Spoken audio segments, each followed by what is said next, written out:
वंदे मातरम दोस्तों।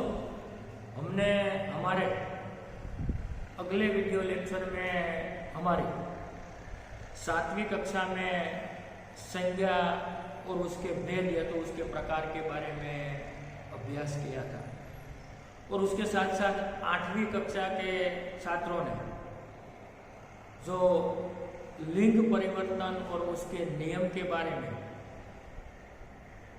अध्ययन कर लिया था। यानी कि हमने सबसे आपके सत्र की शुरुआत हुई तो भाषा में हमारे व्याकरण का बहुत बड़ा दोस्तों महत्व होता है। इसलिए आरंभ हमने व्याकरण के हमारी 7वीं और 8वीं कक्षा के कुछ जो महत्वपूर्ण टॉपिक थे उससे हमने हमारे अध्ययन की शुरुआत की थी, और क्रमशः 7वीं कक्षा में संज्ञा और उसके भेद के बारे में हमने टॉपिक पूर्ण कर लिया था। उसी प्रकार 8वीं कक्षा में लिंग परिवर्तन और उसके नियम के बारे में हमने अध्ययन कर लिया है।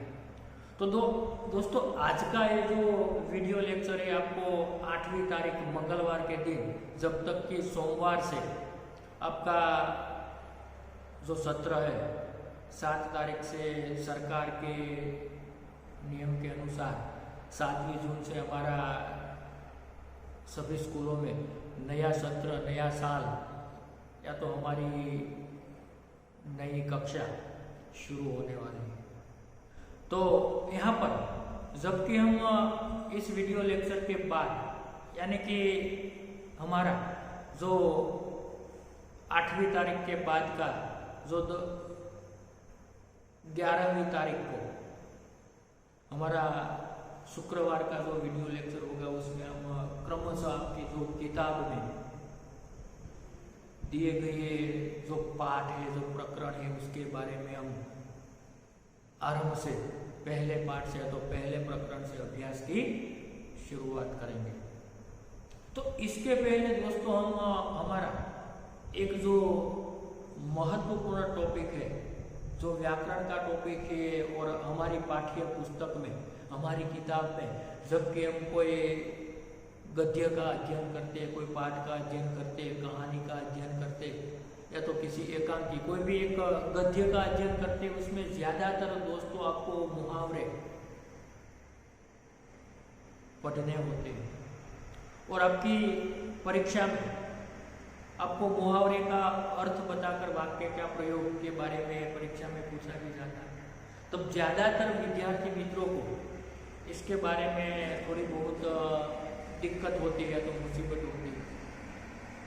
तो इसके लिए जब हम पाठ का अध्ययन की शुरुआत करें उसके पहले हमारी 7वीं और 8वीं कक्षा में, दोनों कक्षा में मुहावरे और कहावतें का अभ्यास हमारे अभ्यासक्रम में या तो हमारे सिलेबस में आता है। इसलिए यहाँ पर ये मुहावरे का अध्ययन करने के बाद हमारी किताब में पहले प्रकरण से हम अध्ययन करना आरंभ करेंगे दोस्तों।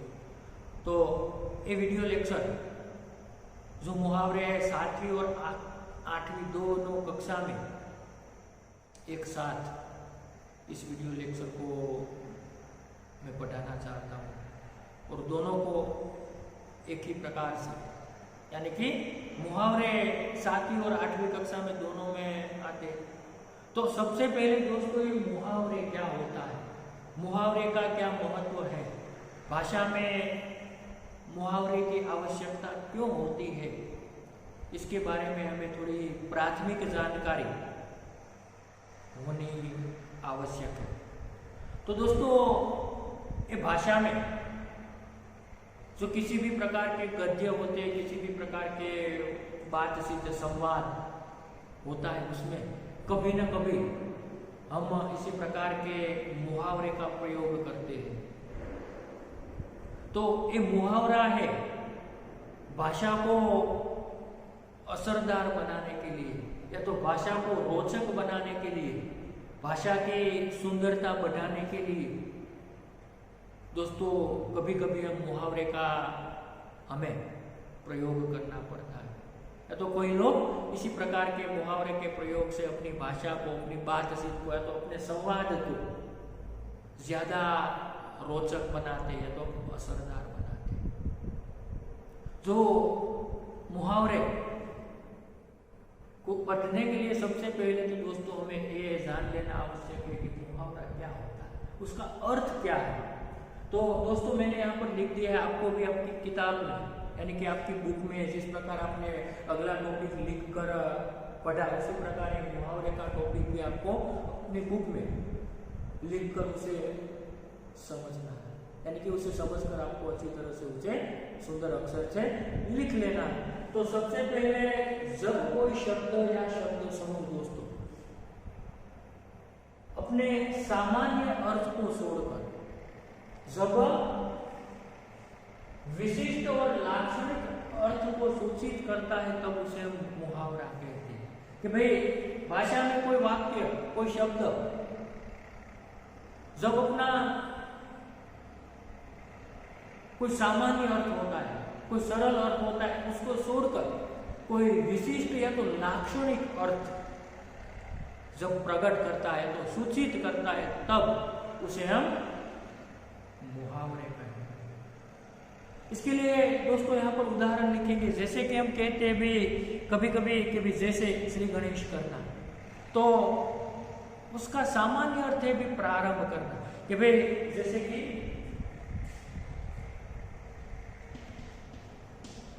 हम यहाँ पर कहते श्री गणेश करना,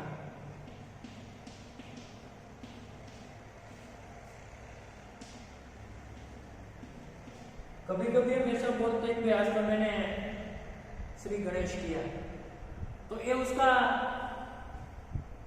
सामान्य अर्थ है, जिसे हम कहेंगे कि भाई इसका अर्थ कैसा है कि प्रारंभ करना।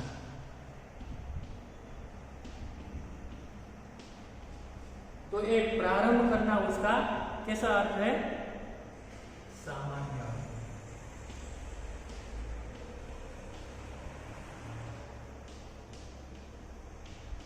पर जब हम ऐसा कहेंगे कि श्री गणेश करना इसका सामान्य अर्थ है, पर कोई नया काम शुरू करने से पहले लोग काम शुरू किया, ऐसा कहने के बोलते जब हम कहते श्री गणेश करना, ये उसका विशिष्ट या तो लाक्षणिक अर्थ है। तो दोस्तों हम उस व्याख्या को पूरी समझ लें कि भाई इसका सामान्य अर्थ या तो लाक्षणिक अर्थ।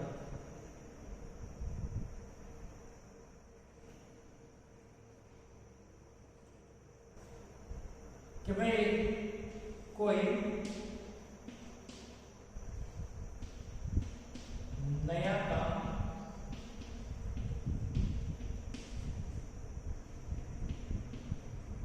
शुरू करने से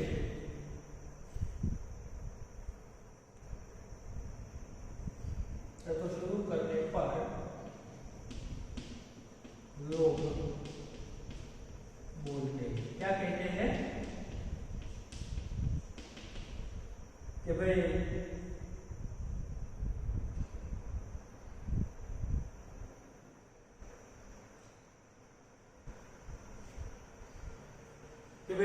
कोई नया काम करने से सामान्य प्रारंभ करना सामान्य है क्या, कि भाई कोई नया काम शुरू करने पर लोग उसे बोलते हैं कि श्री गणेश किया। और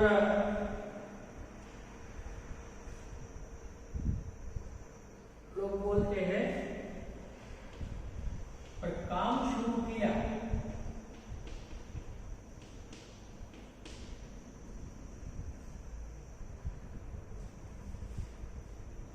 ऐसा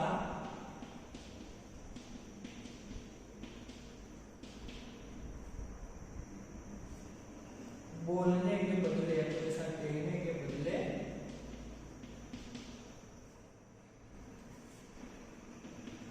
श्री गणेश किया,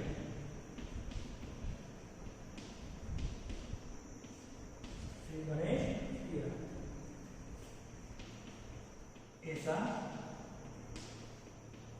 कहते हैं। तो ये उसका क्या अर्थ है, लाक्षणिक अर्थ।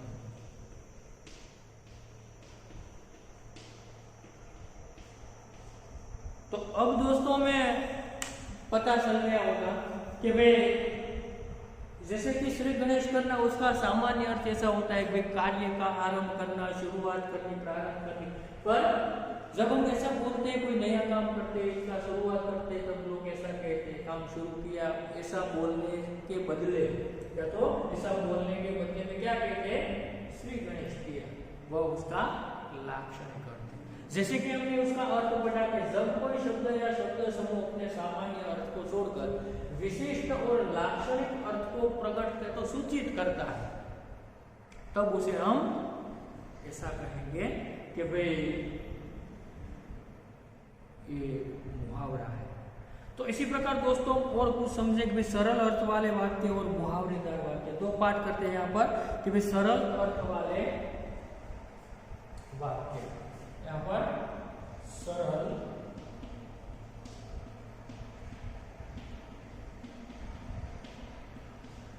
अर्थ वाले वाक्य और दूसरा है मुहावरेदार वाक्य।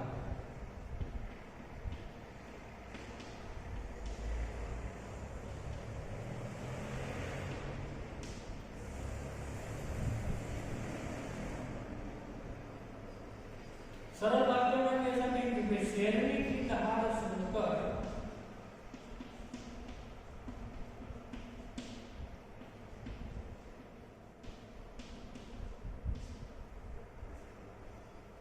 यात्री बहुत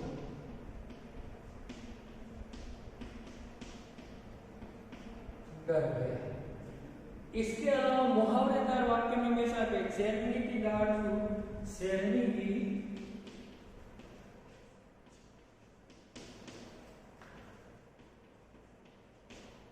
दहाड़ सुनकर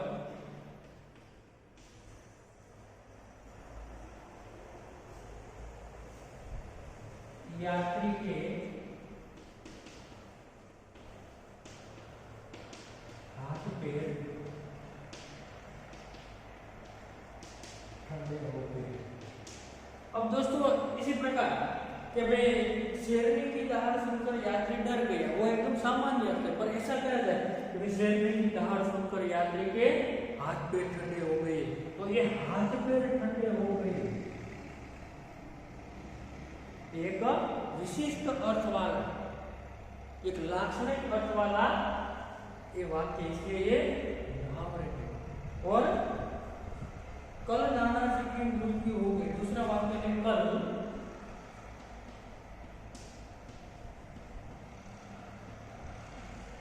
नाना जी की मृत्यु हो गई। और इसके सामने लिखते कल नाना जी राम के यहाँ चले गए। कल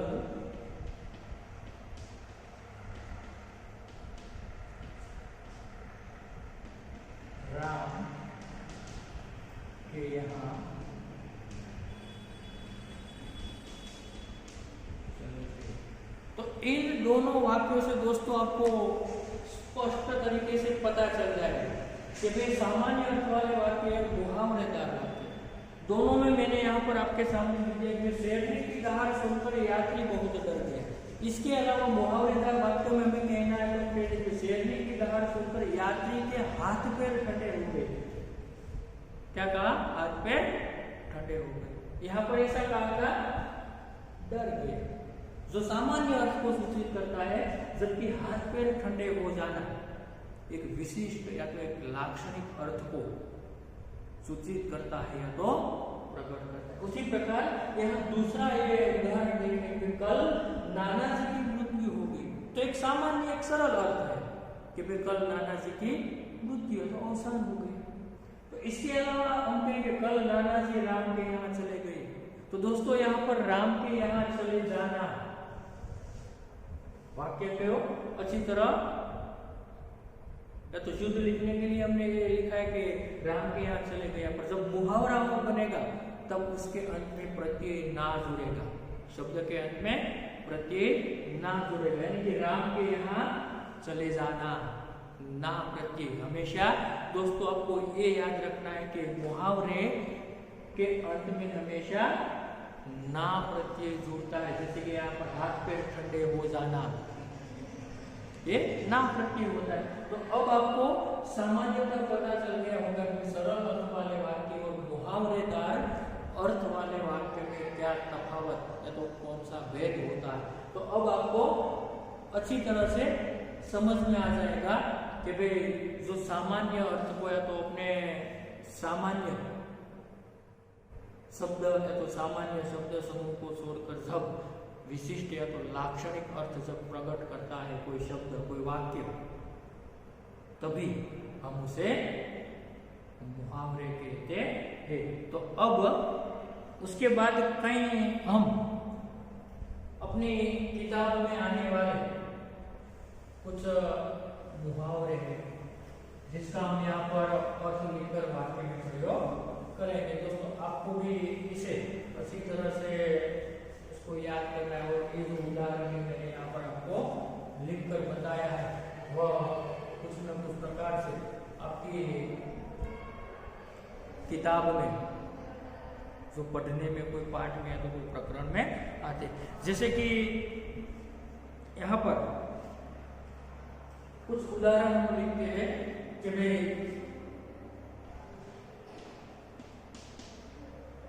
बेड़ा पार लगाना, बेड़ा पार लगाना जो एक सामान्य अर्थ है पर उसे उसका अर्थ संकट से बचाना। अर्थात ये जो बेड़ा पार लगाना एक मुहावरा है, जैसे कि मैंने आपको बताया मुहावरे में हमेशा ना प्रत्यय करता है। दोस्तों ये आपको याद रखना है कि भाई बेड़ा पार लगाना तो इसका अर्थ है संकट से बचाना। जैसे कि उसका हम वाक्य बनाए तो किस प्रकार बनाए कि भाई आपको परीक्षा में इसी प्रकार से पूछा जाता है कि दिए गए मुहावरे का अर्थ लिखकर वाक्य में प्रयोग कीजिए, जिसका आपको 2 अंक मिलता है तो 2 मार्क्स मिलता है। 1 मार्क्स आपको मुहावरे का अर्थ का मिलता है और दूसरा मार्क्स है जो है आपको वाक्य बनाने के लिए मिलते हैं। तो इसी प्रकार से कुछ ऐसे उदाहरण, बेड़ा पार लगाना एक मुहावरा है, उसका सामान्य अर्थ है संकट से बचाना। वाक्य बनाएंगे कि भगवान ही गरीबों का बेड़ा पार लगाते। इसी प्रकार वाक्य बनाएंगे कि भगवान ही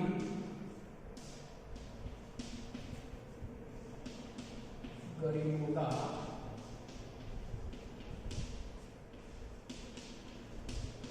बेड़ा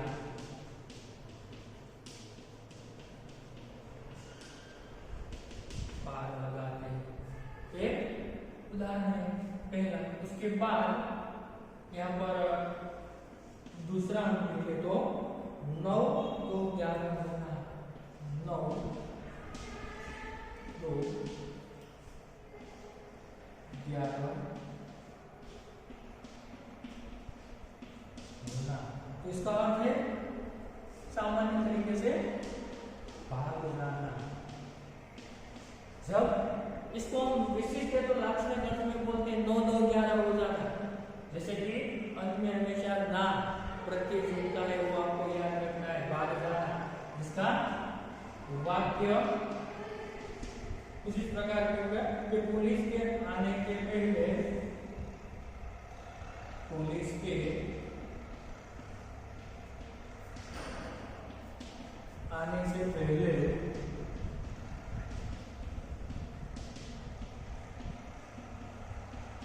अपराधी 9 2 11 हो गए। इसी प्रकार तुम्हें बात चल रहा है कि इस प्रकार वाक्य पुलिस के आने से पहले अपराधी 9 2 11 हो गए। उसके बाद तीसरा है अनसुनी करना, ध्यान न देना। तीसरा है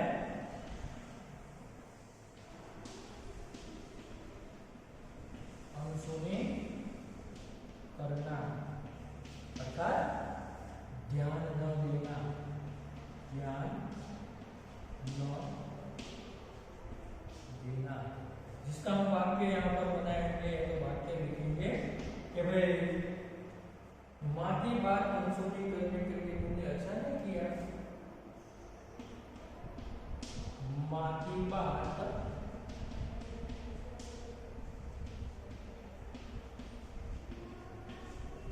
अनसुनी करके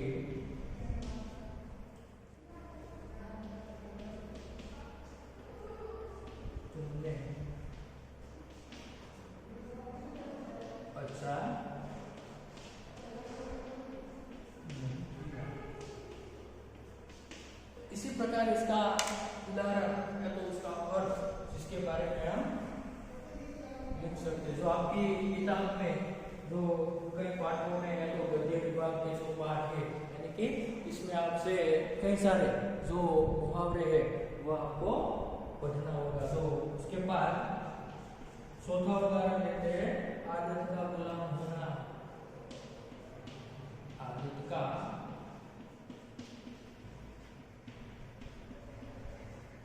गुलाम होना, जिसका अर्थ हम लिखेंगे आदत से मजबूर होना। आदत से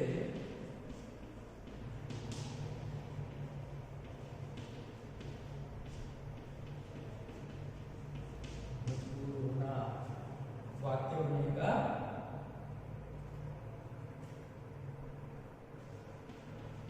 वह झूठ बोलना छोड़ नहीं सकता।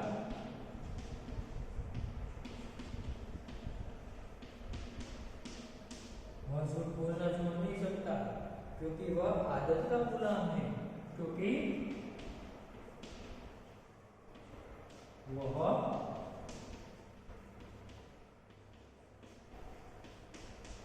आदत का गुलाम है। उसके बाद नंबर 5, मन बैठ जाना। मन बैठ जाना अर्थात उदास या तो निराश होना। वाक्य कहते बार बार की असफलता से उसका मन बैठ गया है। बार बार की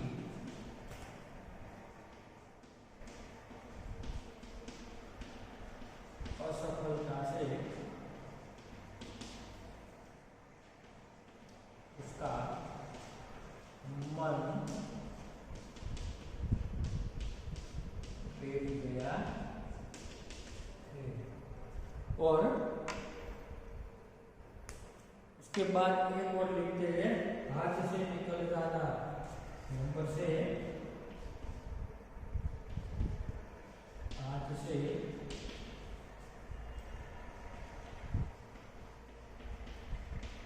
निकल जाना, अपने बस में न रहना।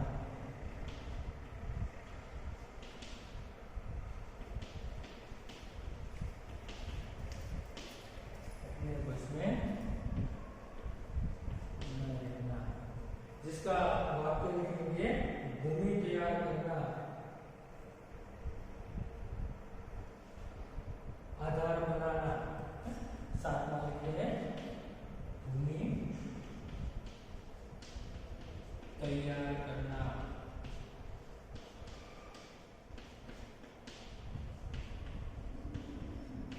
आधार बनाना। और इसके वाक्य दोस्तों आप अपने तरीके से आप भी बना सकते हैं। जैसे कि मैंने 5 जो मुहावरे उसका अर्थ बताकर वाक्य लिखे, और 6वां और 7वां जो यहाँ पर मैंने मुहावरे में उसके अर्थ बता दिए। और अब उसके वाक्य आप अपनी तरफ से अच्छी तरह से आप बना सकते हैं। ऐसे कई मुहावरे हैं जो दोस्तों आप अपनी किताब पढ़ेंगे, जबकि 8वीं कक्षा वाला ने 7वीं में पढ़ा होगा, 7वीं वाले ने 6ठी कक्षा में पढ़े होंगे। यानी कि हमारी कक्षा 6 से लेकर 9वीं तक ये जो मुहावरे बहुत सारे गद्य विभाग में या तो गद्य के जो प्रकरण होते हैं उसमें हमें पढ़ने को आता है। तो इसके लिए हमें इतनी जो महत्वपूर्ण जो प्राथमिक ज्ञान, इसके लिए हमें मालूम होना जरूरी है।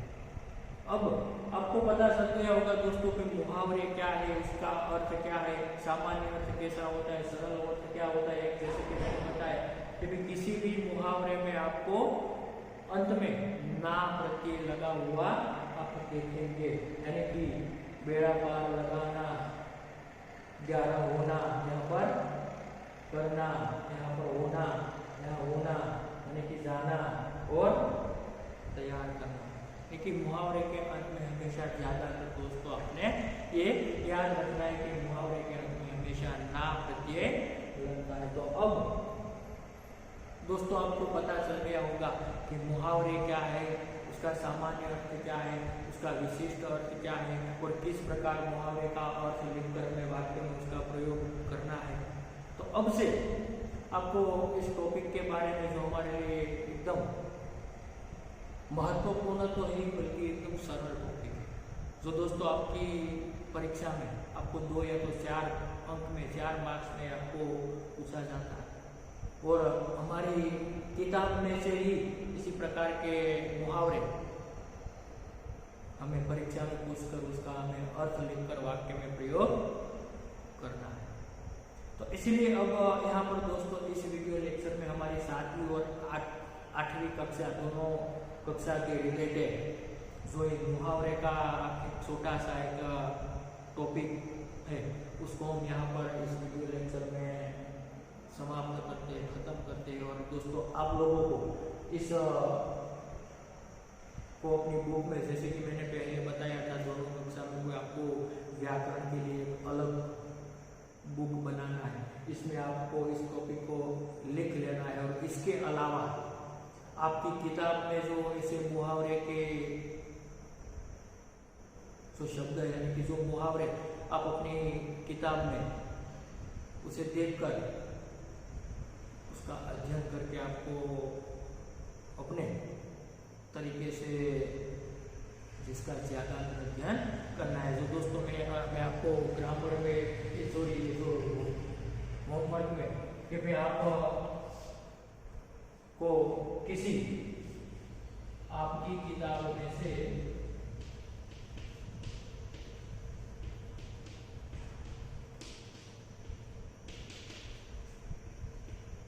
किसी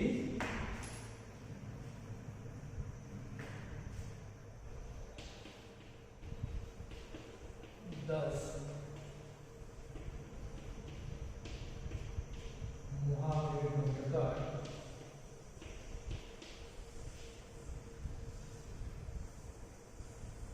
उसका अर्थ देकर वाक्य में प्रयोग करें।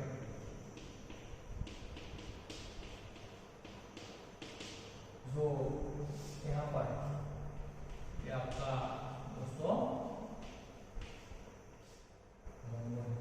यानी कि इस वीडियो लेक्चर के साथ मैं आपको यहाँ पर जिस प्रकार आपने मुहावरे का अध्ययन किया, उसी प्रकार से आप अपनी जो प्रथम सत्र की आपने किताब ली है उसमें से आपके पाठ में से देखकर इसी प्रकार के कुल मिलाकर 10 जो मैंने यहाँ पर उदाहरण दिए उससे अलग 10 मुहावरे लेकर उसके अर्थ लिखकर आपको जिसका वाक्य में प्रयोग करके इस टॉपिक की आपको प्रैक्टिस करनी है। तो दोस्तों अब यहाँ पर आपका ये होमवर्क है जो आपको अपनी किताब में इसके साथ साथ अन्य किसी आपके जो पसंदीदा यानी कि आपको जो मन पसंद है ऐसे 10 मुहावरे ढूंढकर उसके अर्थ लिखकर आप वाक्य में प्रयोग करेंगे।